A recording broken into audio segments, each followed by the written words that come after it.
안녕하십니까. 여러분과 같이 1년 동안 물리2 수업을 진행하게 된 윤주선입니다. 만나서 반갑습니다. 간단하게 물리2 평가 계획을 말씀드리겠습니다. 지필고사는 기말고사 1회만 실시하고 40점 만점입니다. 수행평가는 총 4개 영역으로 60점 만점으로 평가하겠습니다. 온라인 수업 진행은 교과서 중심으로 진행을 하겠습니다. 그래서 교과서를 모두 준비해 주시기 바랍니다. 바로 수업을 시작하도록 하겠습니다. 오늘 첫 수업은 역학적 상호작용 중에서 힘과 운동 부분을 보도록 하겠습니다. 자, 교과서 14페이지고요. 오늘 첫 시간에 배워야 되는 수업 내용으로는 크기와 방향을 가진 물리량을 우리가 벡터량이라고 하는데, 이 벡터량에 대해서 알아보고요. 또 대표적인 벡터량으로 힘이 있거든요. 이 하나의 물체에 여러 가지 힘이 작용할 수 있지요. 그랬을 때 여러 가지 힘을 하나의 힘으로 합성할 수 있는 그 합성된 힘을 알자힘이라고 합니다. 그 알자힘을 구할 수 있어야 되고요. 또는 하나의 힘이 있는데 이걸 필요에 따라서 우리가 X방향의 힘과 Y방향의 힘으로 우리가 분해할 수도 있어야 되거든요. 그래서 하나의 힘을 두 힘으로 분해할 수 있는 그런 수업을 해보도록 하겠습니다. 자, 여기 여러분들 교과서에 보면 남자 체조 선수가 링을 잡고 있는데 이 두 팔의 위치에 따라서 작용하는 힘의 크기가 달라집니다. 이거를 이렇게 일자로 이렇게 링을 잡고 있느냐, 또는 그림처럼 이렇게 양옆으로 잡고 있느냐에 따라서 드는 힘이 달라지는데, 여러분들이 경험상으로 손을 벌릴수록 훨씬 더 많은 힘이 들겠지요. 예, 그 내용에 대해서 살펴보도록 하겠습니다. 그래서 만약에 팔을 붙여서 링을 잡고 있는다고 하면 한 팔에는 몸무게의 약 2분의 1에 해당하는 힘으로 버티면 되지만, 팔을 많이 벌릴수록 한 팔이 버텨야 되는 힘은 몸무게의 2분의 1보다도 훨씬 커지게 될 겁니다. 그런 이유를 힘의 합성과 분해하고 관련이 있거든요. 그래서 배운 다음에 수업 끝 무렵에 화살표를 그려서 확인을 해 보도록 하겠습니다.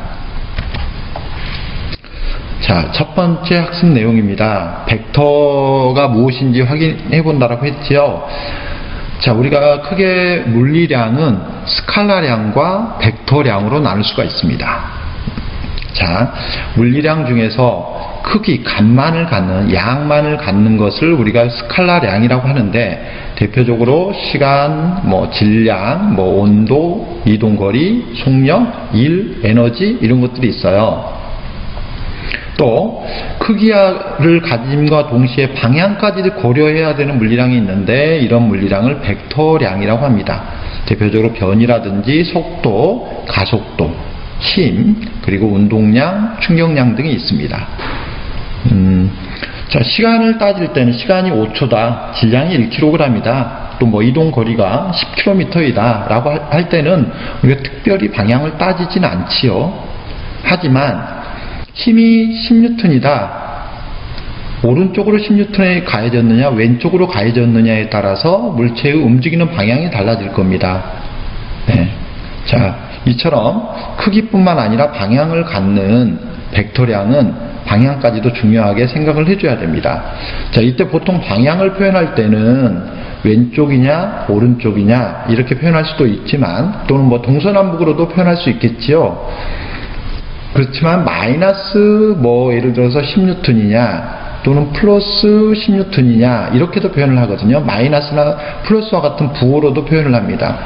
이때 마이너스의 의미가 마이너스 10N이다 라고 하면 왼쪽을 의미한다라고 하면, 플러스 10N이다 그러면 오른쪽을 의미한다라는 의미입니다.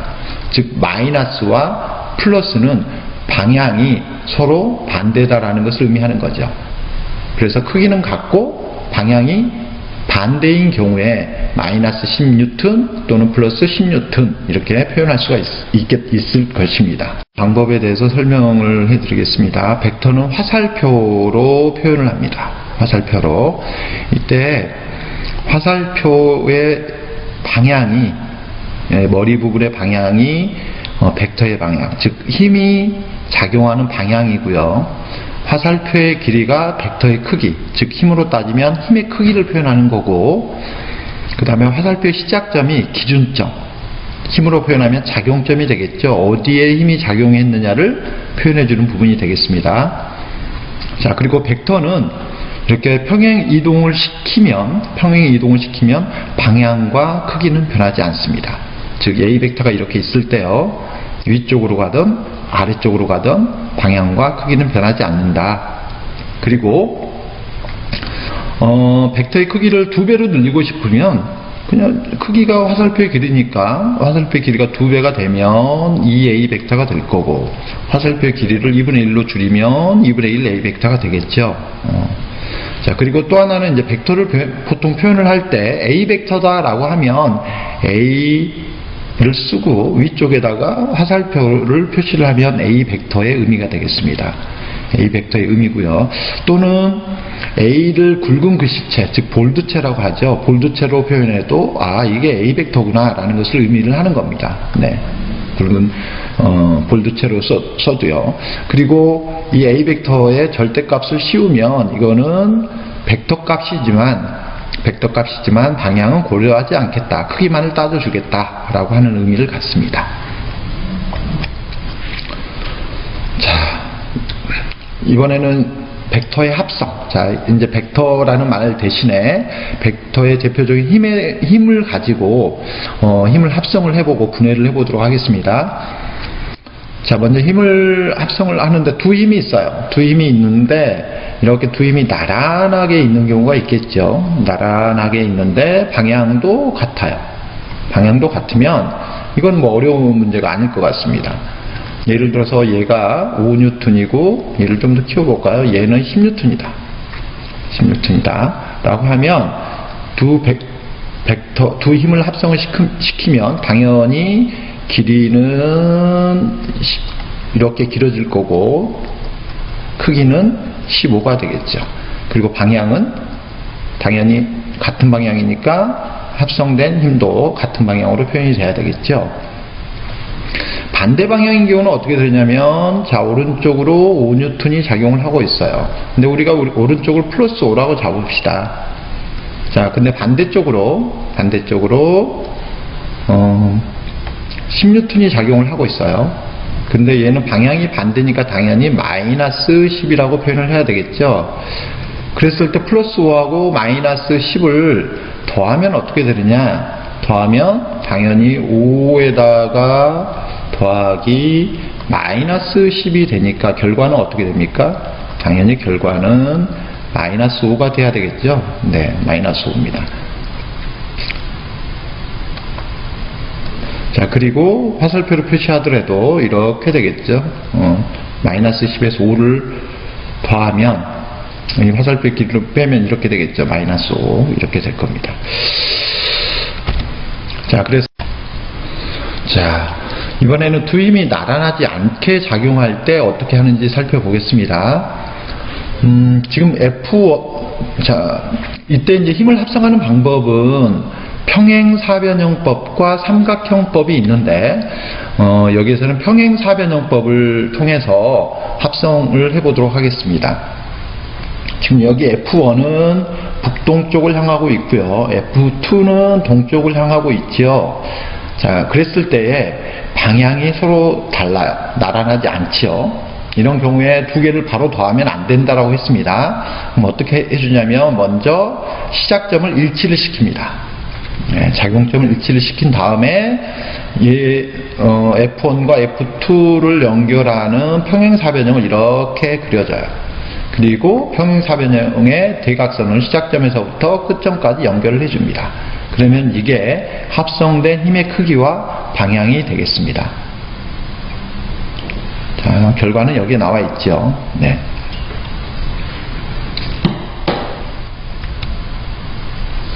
자, 그러면 여러분들 교과서 15쪽을 보시고 여러분들이 한번 한 점 5에 두 힘이 작용할 때 어떻게 합력을 구하는 건지 한번 같이 해보도록 하겠습니다. 자, 먼저 가번을 보면 3N과 4N이 작용을 하고 있고, 이 두 힘을 합성을 시키면 직각이기 때문에 이건 너무 쉽게 구할 수 있죠. 여러분들 잘 알고 있는 피타고라스 정의를 이용해주면 3의 제곱에다가 그 다음에 4의 제곱을 해준 다음에 루트를 씌워주면 5N이라고 하는 값이 나올 겁니다. 자, 나번도 지금 3N의 힘과 3N의 힘이 120도 각도로 벌어져 있는데, 힘의 합력을 구하는 방법은 평행사변형법을 이용하면 구해줄 수가 있는데, 이 힘의 크기가 어떻게 나왔느냐가 좀 고민이 될 수도 있죠. 이거는 좀 공식이 있습니다. 이렇게 각도가 있는 경우에는요, 이걸 F1, F2라고 하면 F1의 제곱, 즉 3의 제곱에다가요, 3의 제곱, 그 다음에 플러스, 그 다음에 F2의 제곱, 즉 또 아래도 3의 제곱이죠. 3의 제곱 플러스, 그 다음에 2 곱하기 F1. F1이 뭡니까? 3이죠. F2도 3이죠. 여기다가 가운데 사이각인 코사인 120도를 곱해주면 되는 겁니다. 근데 여기서 코사인 120도는 값이 얼마냐면 마이너스 2분의 1이죠.